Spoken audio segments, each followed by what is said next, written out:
Canada की सत्तारूढ़ liberal party के नए नेता मार्क कार्नी भारत के साथ तनावपूर्ण संबंधों को ठीक करना चाहते हैं।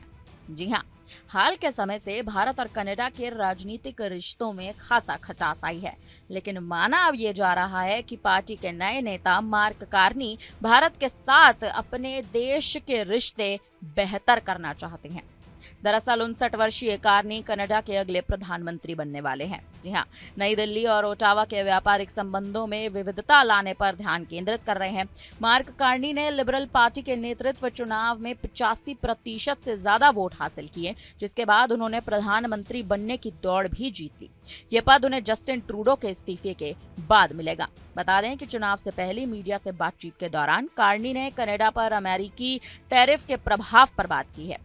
उनका कहना है कि कनाडा को समान विचारधारा वाले देशों के साथ व्यापारिक संबंधों में विविधता लानी होगी। उन्होंने भारत के साथ व्यापारिक अवसरों को दोबारा स्थापित करने पर भी जोर देते हुए कहा कि वाणिज्यिक संबंधों के मूल में साझा मूल्यों की भावना होनी चाहिए।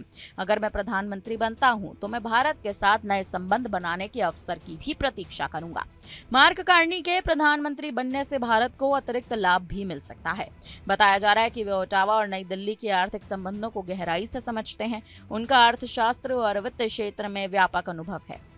अगर कनाडा भारत के साथ राजनयिक और व्यापारिक संबंधों में सुधार के प्रयास करता है तो नई दिल्ली इसका स्वागत करेगी।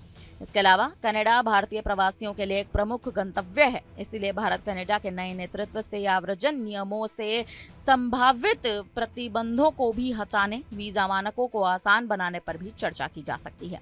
भारत और कनाडा के संबंध सितंबर 2023 में जस्टिन ट्रूडो की ओर से लगाए गए आरोपों के बाद बुरी तरह खराब हो गए थे, बद से बदतर हो गए थे। ट्रूडो का कहना था कि खालिस्तानी आतंकवादी हरदीप सिंह निज्जर की हत्या में भारतीय एजेंसी शामिल है।